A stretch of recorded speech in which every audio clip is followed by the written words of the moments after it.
अगर आपकी जिंदगी की सारी बचत एक ही रात में गायब हो जाए तो आप क्या करेंगे?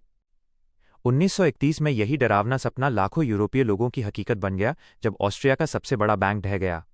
ये पहला डोमिनो था जिसने पूरे महाद्वीप को घुटनों पर ला दिया। जब भी महामंदी की बात होती है तो ज्यादातर लोगों को अमेरिका की ब्रेड लाइनें और वॉल स्ट्रीट की तबाही याद आती है।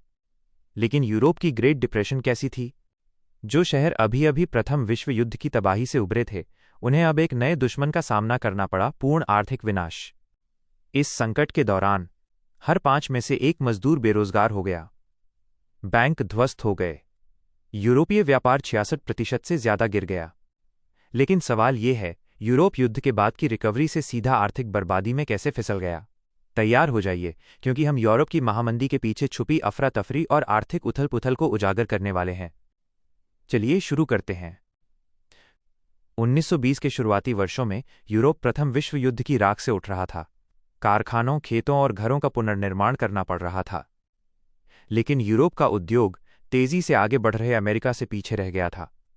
एक औसत अमेरिकी फैक्ट्री मजदूर अपने यूरोपीय समकक्ष से दोगुना उत्पादन कर रहा था। युद्ध ने यूरोपीय अर्थव्यवस्थाओं को कर्ज में डुबो दिया था। रिपरेशन, युद्ध का कर्ज, भूख और हाइपरइन्फ्लेशन। जर्मनी में हालात इतने बुरे थे कि सुबह तनख्वाह लेकर रोटी खरीदने निकला और रास्ते में ही कीमत दोगुनी हो गई। बात करते करते 3 गुना हो गई। लोगों की जेब में नोट थे, लेकिन उनकी कोई कीमत नहीं थी। नोटों से दीवारें सजाई जाने लगीं। स्थिरता की तलाश में यूरोप ने अमेरिका की ओर देखा। अमेरिकी बैंक यूरोप के एटीएम बन गए। 1924 में डॉस प्लान लाया गया, जिसने जर्मनी के युद्ध मुआवजे को दोबारा व्यवस्थित किया और अमेरिका से कर्ज की बाढ़ ला दी।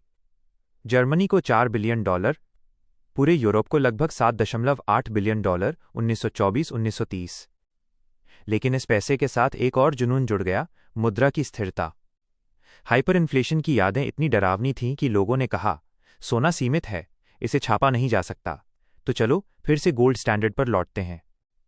1920 के मध्य तक ब्रिटेन, फ्रांस, इटली और कई देशों ने अपनी मुद्रा को सोने से जोड़ दिया। लेकिन इसकी भारी कीमत चुकानी पड़ी। बजट संतुलित रखना, मजदूरी दबाना, ब्याज दरें बढ़ाना। संकट के समय ये नियम जंजीर बन गए। फिर आया 1929। जब अमेरिका छींकता है तो पूरी दुनिया को जुकाम हो जाता है। वॉल स्ट्रीट क्रैश हुआ और अमेरिकी बैंक डर गए।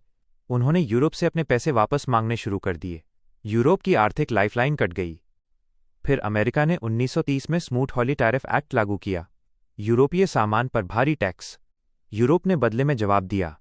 फ्रांस ने 3000 से ज्यादा उत्पादों पर कोटा लगाया। जर्मनी ने टैरिफ 50% बढ़ा और 85 साल से मुक्त व्यापार का समर्थक ब्रिटेन भी पीछे हट गया। दुनिया आर्थिक दुश्मनों में बंट गई। उद्योग 40% गिर गया। उन्हें भूख का चांसलर कहा जाने लगा। लोग कट्टर विचारों की ओर मुड़ गए, कम्युनिस्ट और नाजी। ब्रिटेन की कहानी अलग थी। 1931 में उसने गोल्ड स्टैंडर्ड छोड़ दिया। पाउंड 23% गिरा, लेकिन ब्याज दरें घटाईं, व्यापार की रक्षा की, निर्यात बढ़ा। धीरे धीरे हालात सुधरने लगे।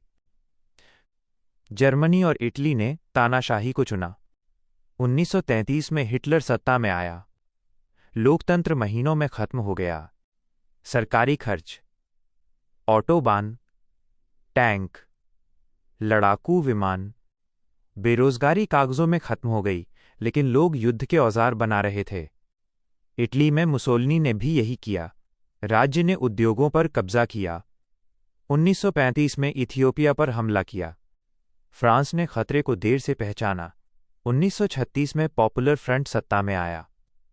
40 घंटे का कार्य सप्ताह, पेड छुट्टियां, मजदूरी बढ़ी, लेकिन पूंजी भाग गई। प्रयोग विफल हुआ।